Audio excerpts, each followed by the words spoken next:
नमस्कार दोस्तों, मैं Anil Kumar Luna ICC academy Abohar से। आज हम लोग जी जीके का model practice set number 3A discuss करने जा रहे हैं। इसका फर्स्ट क्वेश्चन देख रहे हैं, वेयर इज बुलंद दरवाजा। बुलंद दरवाजा कहां पे है जी? ये है फतेहपुर सिकरी में। इसका आंसर डी आएगा। बुलंद दरवाजा जो है किसने बनाया था जी? अकबर ने। अकबर ने जब गुजरात के ऊपर विजय पाई थी 1572 में, तो उस वक्त बुलंद दरवाजा का निर्माण कराया था। बुलंद दरवाजा जिसको क्या कहा गया है? Gateway of magnificence. बुलंद दरवाजा की हाइट कितनी है? लगभग 40.84 मीटर। और ये एक प्लेटफॉर्म के ऊपर बना हुआ है। उस प्लेटफॉर्म की ऊंचाई कितनी है? लगभग 13.5 मीटर जी। सेकंड क्वेश्चन देख रहे हैं, when was the 42nd amendment passed. 42वीं अमेंडमेंट जो है संविधान में कब की गई? ये की गई थी 1976 में। इसका आंसर सी आएगा। 42वीं अमेंडमेंट जिसके द्वारा लगभग आधा संविधान बदल दिया गया था। इस कारण इसको क्या बोलते हैं? Mini constitution. और इसी अमेंडमेंट के द्वारा प्रेम्बल में एक बार चेंज हुआ है जी। सोशलिस्ट व सेकुलर वर्ड ऐड किए गए थे। और 44वीं अमेंडमेंट कब हुई थी? 1978 में। आगे देखते हैं। क्वेश्चन नंबर 3 देख रहे हैं, हु रोट इंडिका। इंडिका किसके द्वारा लिखी गई? इंडिका लिखी गई थी मैक्सथनीज के द्वारा। इसका आंसर डी आएगा। मैक्सथनीज जो कि चंद्रगुप्त मौर्य के वक्त में इंडिया में आया था। M for Maurya, M for Megasthenes, ऐसे याद कर सकते हो। इसको किसने भेजा था? सेल्यूकस ने। सेल्यूकस कौन था? सिकंदर का सेनापति। सिकंदर की मौत के बाद सेल्यूकस दोबारा इंडिया में आया था और उसने चंद्रगुप्त मौर्य के साथ युद्ध लड़ा था और हार गया था। तो उसके बाद चंद्रगुप्त मौर्य ने सेल्यूकस की बेटी हेलेना से शादी कर ली थी। इसके बाद इनके रिलेशन अच्छे हो गए और उसने मैक्सथनीज को इंडिया में भेजा था, इंडिया के हालात जानने के लिए। इसके ऊपर मैक्सथनीज ने एक किताब लिखी थी जिसको हम लोग इंडिका के नाम से जानते हैं। वत्स्यानन, इसकी कौन सी किताब है जी? काम सूत्र। कालिदास की कई किताबें आपने पढ़ी होगी जी। मालविका अग्निमित्रम, अभिज्ञान शकुंतलम, ऋतुसहार, मेघदूतम एटसेट्रा जी। तुलसीदास आपको पता ही है जी, रामचरितमानस के लिए जाने जाते हैं। क्वेश्चन नंबर 4 देख रहे हैं, when did the constitution of India come into force. Bharat का संविधान कब लागू हुआ? यह लागू हुआ था 26 जनवरी 1950 को। तो इसका आंसर बी आएगा। जब भी किसी देश का अपना संविधान होता है तो वो क्या बन जाता है? रिपब्लिक। यानी इंडिया रिपब्लिक कब बना है? 1950 को, गणतंत्र। आगे देखते हैं। क्वेश्चन नंबर 5 देख रहे हैं, panchayats are mentioned in which part of the constitution of India. देखो हमें पता है संविधान में पार्ट कितने हैं? 22। पंचायत का वर्णन किसमें है जी? पंचायत में से एस उड़ा दीजिए। बाकी देखिए जी, ये लेटर कितने हैं? 3 और 3 6 और 3 9। 9 लेटर है। इसका वर्णन कहां पे है? 9वें पार्ट में ही है। इसका आंसर सी आएगा। बड़ा इजीली याद होगा आपको। Directive principles of state policy, ये देखिए 4 लेटर हैं। इसका वर्णन कहां पे है? संविधान के 4थे पार्ट में किया गया जी। संविधान के 3रे पार्ट में क्या दिया गया है? Fundamental rights. और संविधान के 18वें पार्ट में क्या दिया गया है? इमरजेंसी। आप इसको ऐसे याद कर सकते हो, जो महाभारत का युद्ध हुआ था उसके कारण आप समझ लो ये पूरे वर्ल्ड में इमरजेंसी लग गई थी। और महाभारत का युद्ध हमें पता है ये 18 दिन चला था।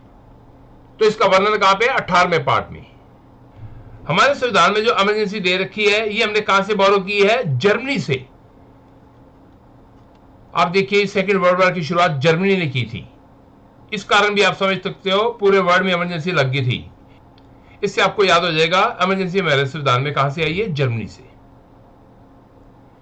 क्वेश्चन नंबर 6 देख रहे हैं, who was the first Chinese pilgrim to visit India. पहला चाइनीज पिलग्रिम पूछा है जी, कौन था जो इंडिया में आया था? यह था फायान। इसका आंसर ए आएगा। फायान इंडिया में आया कब था? चंद्रगुप्त द्वितीय के वक्त में। चंद्रगुप्त द्वितीय जिसको हम लोग विक्रमादित्य भी बोल देते हैं। मैक्सथनीज हमें पता है जी, ये चंद्रगुप्त मौर्य के वक्त में आया था। M for Maurya, M for Megasthenes. इसके अलावा हमें दे रखे sir Thomas Roe, and captain Hawkins, ये दोनों ही जो है ये जहांगीर के वक्त में आए थे। आगे देखते हैं, क्वेश्चन नंबर 7 देख रहे हैं, diamond jubilee is celebrated for the dash anniversary. Diamond jubilee है जी, ये कौन सी एनिवर्सरी को सेलिब्रेट करने के लिए मनाई जाती है? ये मनाते हैं जी 60th एनिवर्सरी के लिए। इसका आंसर सी आएगा। देखो 25वीं जो एनिवर्सरी होती है उसके लिए क्या मनाए जाते हैं? Silver jubilee. जुबली के स्पेलिंग भी याद कर लीजिए, अक्सर आए थे पेपर में। 50th वाली जो होती है इसको बोलते हैं गोल्डन जुबली, एंड 75th जो होती है इसको बोलते हैं प्लेटिनम जुबली, और 100वीं जो होती है उसको क्या बोलते हैं? सेंटेनरी। क्वेश्चन नंबर 8 देख रहे हैं, which is known as land of white elephants. Land of white elephant बोलते हैं थाईलैंड को। इसका आंसर डी आएगा। जो भूटान है इसको बोलते हैं लैंड ऑफ थंडरबोल्ट। स्विट्जरलैंड को क्या बोला जाता है? Playground of Europe. Australia को क्या कहते हैं? Land of kangaroo. आगे देखते हैं, क्वेश्चन नंबर 9 देख रहे हैं, what time does the sunlight take to reach earth. सूर्य के प्रकाश को धरती तक पहुंचने में कितना वक्त लगता है? लगभग 8.25 मिनट, 8.16 मिनट, जो कि हमें डी में दे रखे। इसका करेक्ट आंसर डी आएगा। और चंद्रमा के प्रकाश को धरती पर पहुंचने में कितना वक्त लगता है? 1.3 मिनट जी। क्वेश्चन नंबर 10 देख रहे हैं, who is the first law officer of government of India. Government of India का पहला लॉ ऑफिसर कौन होता है? ये होता है अटॉर्नी जनरल ऑफ इंडिया। इसका आंसर सी आएगा। जिसको आप कह सकते हैं सरकार का वकील कौन सा होता है। देखो सरकार के ऊपर तरह तरह के केस होते रहते हैं, सरकार को सुप्रीम कोर्ट में अपना वकील भेजना पड़ता है, तो उसकी अपॉइंटमेंट कौन करता है? President of India. और इसके लिए एलिजिबिलिटी क्या है? जो सुप्रीम कोर्ट का जज बनने के लिए एलिजिबिलिटी है वही इसके लिए एलिजिबिलिटी है जी। इंडिया का पहला जो अटॉर्नी जनरल था वो कौन था? MC सीतलवाद। और वर्तमान में इंडिया का अटॉर्नी जनरल कौन है? के वेणुगोपाल। आगे देखते हैं, क्वेश्चन नंबर 11 देख रहे हैं, when did French revolution take place. फ्रांसीसी क्रांति पूछा गया कब हुई थी? ये हुई थी 1799 में। इसका आंसर बी आएगा। और इसमें किसका नाम आता है? रूसो का। कहते हैं रूसो के कुछ आर्टिकल ही थे जो कि अखबार में छपते थे, जिस कारण फ्रांसीसी क्रांति आ गई। इसी की वर्डिंग है, man is born free but everywhere he is in chains. आदमी जब जन्म लेता है तब वो स्वतंत्र होता है, लेकिन प्रत्येक जगह वो जंजीरों में जकड़ा हुआ है। इसकी किताब है, वो भी पेपर में अक्सर आ जाती है, एमिली। 1776 में कौन सी क्रांति आई थी? American revolution. 1917 में रशियन रिवॉल्यूशन आई थी जी। एंड 1911 में कौन सी थी? Chinese revolution. क्वेश्चन नंबर 12 देख रहे हैं, Panchsheel agreement was signed between which two countries. Panchsheel का जो समझौता था ये कौन से दो देशों के बीच में हुआ था? ये हुआ था इंडिया एंड चाइना के बीच में। इसका आंसर सी आएगा। यह समझौता कब हुआ था? 1954 में। उस वक्त हमारे देश के प्रधानमंत्री कौन थे? नेहरू जी। और हम लोगों ने एक नारा भी दिया था, हिंदी चीनी भाई भाई। इसमें 5 सिद्धांत जो है जी फाइनल किए गए थे। आगे देखते हैं, क्वेश्चन नंबर 13 देख रहे हैं, which Indian state is bounded from 3 sides by 3 different countries. India की कौन सी ऐसी स्टेट है जो कि 3 तरफ से 3 अलग अलग कंट्री से घिरी हुई है? देखो ये सिक्किम भी है, अरुणाचल प्रदेश भी है, एंड वेस्ट बंगाल भी है। इसका आंसर आएगा ऑल ऑफ दीज। इसको मैं आपको मैप के द्वारा दिखाता हूं। इसको ध्यान से देखिए, ये हमें दे रखी है सिक्किम स्टेट। सिक्किम के लेफ्ट की तरफ अगर हम देखें तो क्या दे रखा है? नेपाल। ऊपर हमें दे रखे है चाइना, और राइट की तरफ हम क्या देख रहे हैं? भूटान। इट मीन सिक्किम के 3 तरफ 3 अलग अलग कंट्री लग रहे हैं। अब इधर देखिए जी, ये दे रखी है हमें अरुणाचल प्रदेश। अरुणाचल प्रदेश के अगर हम लेफ्ट की तरफ देखते हैं तो क्या है जी? भूटान दे रखा है। इसके ऊपर चाइना है, और इसके राइट की तरफ कौन सा देश है? Myanmar. It means Arunachal Pradesh के 3 तरफ 3 अलग अलग कंट्री की बाउंड्री लग रही है। इधर हम देख रहे हैं ये हमें दे रखी है वेस्ट बंगाल। वेस्ट बंगाल के साथ भी 3 कंट्री की बाउंड्री लगती है जी। एक तो क्लियर कट हमें बांग्लादेश नजर आ रहा है जी, दूसरा इधर से नेपाल टच हो रहा है, तीसरा जी इधर से भूटान टच हो रहा है। तो क्या देख रहे हैं, 3 इंडिया की ऐसी स्टेट्स हैं जो 3 तरफ से 3 अलग अलग कंट्री के द्वारा घिरी हुई हैं। इसके अलावा एक क्वेश्चन और देख लीजिए, ये इंडिया की स्टेट है त्रिपुरा, ये 3 तरफ से एक ही देश से घिरी हुई है, इधर भी बांग्लादेश है, इधर भी बांग्लादेश है, इधर भी बांग्लादेश है। तो क्वेश्चन आ जाता है, इंडिया की कोई ऐसी स्टेट बताइए जो 3 तरफ से एक ही कंट्री के द्वारा घिरी हुई है। आंसर है त्रिपुरा। आगे देखते हैं, क्वेश्चन नंबर 14 देख रहे हैं, who was the main leader of कामागाटा मारू। देखो हम लोगों ने पढ़ा हुआ है, कामागाटा मारू एक जापानी जहाज था जी, जो कि 376 भारतीयों को लेकर के किस तरफ गया था, कनाडा की तरफ, जिसमें 340 तो सिख थे, 24 मुस्लिम थे और 12 हिंदू थे जी। ये कब गया था, 1914 में। और आपको पता है 1914 में पहला वर्ल्ड वार शुरू हुआ था। इसके नेता कौन थे, बाबा गुरदीप सिंह जी। इसका आंसर ए आएगा। कनाडा की गवर्नमेंट ने इसको वहां पे उतरने की इजाजत नहीं दी थी। कनाडा की गवर्नमेंट ने सिर्फ 24 लोगों को अलाउ कर दिया था, बाकियों को वापस भेज दिया। वापस जब ये कलकत्ता में पहुंचे हैं तो उस वक्त पुलिस ने इनको अरेस्ट करने की कोशिश की है, जिस कारण वहां पे गोलीबारी हुई। सरकारी आंकड़ों के मुताबिक वहां पे 21 लोग शहीद हुए थे, जबकि गैर सरकारी आंकड़े क्या बताते हैं, वहां पे लगभग 75 लोग शहीद हो गए थे। बाबा गुरदीप सिंह वहां से बचकर निकल गए थे। बाद में ही महात्मा गांधी के कहने पर बाबा गुरदीप सिंह ने अपने आप को ही अरेस्ट करवा दिया था, जिस कारण बाबा गुरदीप सिंह को बाद में 5 साल की जेल हुई थी। आगे देखते हैं, क्वेश्चन नंबर 15 देख रहे हैं, who is regarded as the second Alexander. दूसरा सिकंदर किसको कहते हैं जी, ये कहते हैं अलाउद्दीन खिलजी को। इसका आंसर डी आएगा। अलाउद्दीन खिलजी विश्व विजेता बनना चाहता था। इसने अपने जो सिक्के थे उसके ऊपर लिखा भी दिया था सिकंदर सैम। सिकंदर सैम का मतलब क्या होता है जी, दूसरा सिकंदर। क्वेश्चन नंबर 16 देख रहे हैं, who constructed the famous mosque 2.5 दिन का झोपड़ा। 2.5 दिन का झोपड़ा जो है जी, ये कुतुबुद्दीन ऐबक ने बनवाई थी। इसका आंसर बी आएगा। ये कहां पे बनाई थी, अजमेर में। कुतुबुद्दीन ऐबक ने 2 ही मस्जिद बनाई थी, एक तो 2.5 दिन का झोपड़ा, दूसरी बनाई थी कुतुल इस्लाम, जो कि दिल्ली में है। आगे देखते हैं, क्वेश्चन नंबर 17 देख रहे हैं, what was the real name of Maharaja Ranjit Singh. Maharaja Ranjit Singh का रियल नेम क्या था, बुद्ध सिंह। इसका आंसर बी आएगा। कहते हैं जब महाराजा रणजीत सिंह 1792 में अपने पिता के साथ युद्ध लड़ने के लिए गए हैं, तब इनकी आयु जो है ये मात्र 12 वर्ष की थी।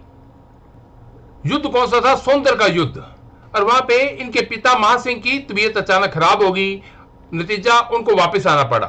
और वो युद्ध जो है किसने लड़ा था, महाराजा रणजीत सिंह ने, और इसमें बड़ी जबरदस्त कामयाबी हासिल की थी।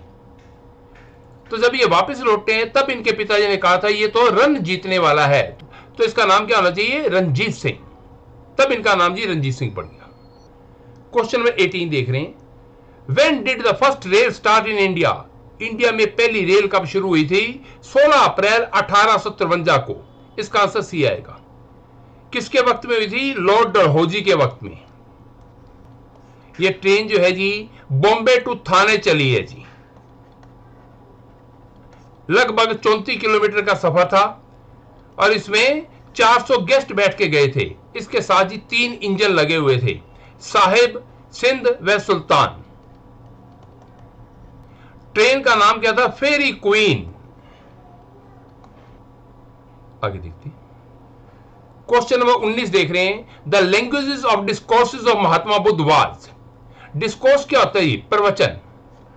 महात्मा बुद्ध ने जो प्रवचन दिए थे उसकी लैंग्वेज कौन सी थी, ये थी जी पाली लैंग्वेज। इसका आंसर सी आएगा। क्वेश्चन नंबर 20 देख रहे हैं, who was the first prime minister of India to die in harness. Die in harness इसका मतलब क्या होता है, काम करते हुए मरना। मतलब जॉब पे जब हो तब डेथ हो जाए तो उसको बोलते हैं डाई इन हार्नेस। इसका आंसर है ए, जवाहरलाल नेहरू। जवाहरलाल नेहरू उस वक्त देश के प्रधानमंत्री थे जब इनकी डेथ हुई है 1964 में। Hence he died in harness.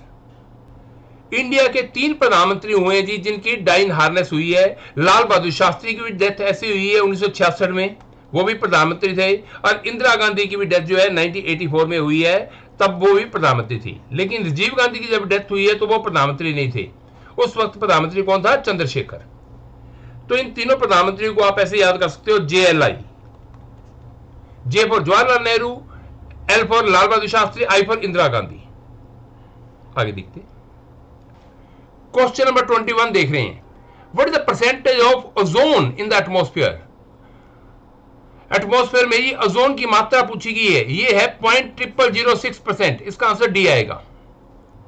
Atmosphere में हमें पता है सबसे ज्यादा गैस कौन सी होती है? नाइट्रोजन। ये कितनी होती है? अप्रोक्सीमेटली 78%, 78.08 के करीब बताई जाती है जी। नंबर 2 पे आती है ऑक्सीजन। ऑक्सीजन के परसेंटेज कितने हैं? ऑलमोस्ट 20.8%। बाकी अदर गैसेस की कैटेगरी में आ जाती है। 0.03 कौन सी होती है? कार्बन डाइऑक्साइड, जिसको हम CO2 बोल देते हैं। क्वेश्चन नंबर 22 देख रहे हैं। Who was the political Guru of Mahatma Gandhi? Mahatma Gandhi का पॉलिटिकल गुरु कौन था? गोपाल कृष्ण गोखले। इसका आंसर डी आएगा जी। गोपाल कृष्ण गोखले, जिसने सर्वेंट्स ऑफ इंडिया सोसाइटी की स्थापना की थी। जो लियो टॉल्स्टॉय है, ये महात्मा गांधी के स्पिरिचुअल गुरु थे। महात्मा गांधी जब अफ्रीका में रह रहे थे तो ये जिस फार्म हाउस में रहते थे उसका नाम क्या था? Tolstoy farm house. Winston Churchill ने महात्मा गांधी को क्या कहा था? अधनंगा फकीर। आगे देखते हैं। क्वेश्चन नंबर 23 देख रहे हैं। Who invented television? टेलीविजन की खोज किसने की? ये की थी JL बेयर ने। इसका आंसर ए आएगा जी। अलेक्जेंडर ग्राहम बेल ने, हमें पता है, ये टेलीफोन की खोज की थी। अल्फ्रेड नोबल ने डायनामाइट की खोज की थी, जिसके नाम पर हर साल नोबेल प्राइज दिए जाते हैं। कितने फील्ड में? 6 फील्ड में। गुटेनबर्ग जो है, इसने खोज की थी प्रिंटिंग प्रेस की। प्रिंटिंग प्रेस की खोज के लिए 2 नाम आते हैं जी। कई किताबें गुटेनबर्ग देती हैं और कई किताबें कहती हैं नहीं जी, इसकी खोज की थी कैक्सटोन ने। पेपर में जो चॉइस हुई वो देख लेना, उसके अकॉर्डिंग टिक करना है आपने। आगे देखते हैं। क्वेश्चन नंबर 24 देख रहे हैं। The president of India can be impeached for? देखो, प्रेसिडेंट को अगर हटाना है तो उसके लिए क्या प्रोसेस होता है? इंपीचमेंट, जिसका वर्णन आर्टिकल 71 में किया गया है। तो प्रेसिडेंट ऑफ इंडिया को किस कारण से इंपीच किया जा सकता है? For violating the constitution. Constitution को वायलेट करने के लिए। बिल्कुल ठीक है जी। तो इसका आंसर ए आएगा। आगे दे रखा है डिसरिगार्डिंग द पार्लियामेंट। पार्लियामेंट को डिसरिगार्ड कर दिया गया, या not taking the prime minister advice. देखो, ये कारण इतने बड़े नहीं है जिस कारण इंपीचमेंट चलाया जाए, लेकिन अगर कॉन्स्टिट्यूशन का वायलेशन हो रहा है तो ये सबसे इंपॉर्टेंट कारण है। क्वेश्चन नंबर 25 देख रहे हैं। How many presidents of India have won Bharat Ratna award so far? अब तक इंडिया के कितने राष्ट्रपति हुए हैं जिनको भारत रत्न अवार्ड मिल चुका है? ये हुए हैं 6। इसका आंसर बी आएगा। इसको आप ऐसे भी याद कर सकते हो, BR की राधा जागिरी कमल पर।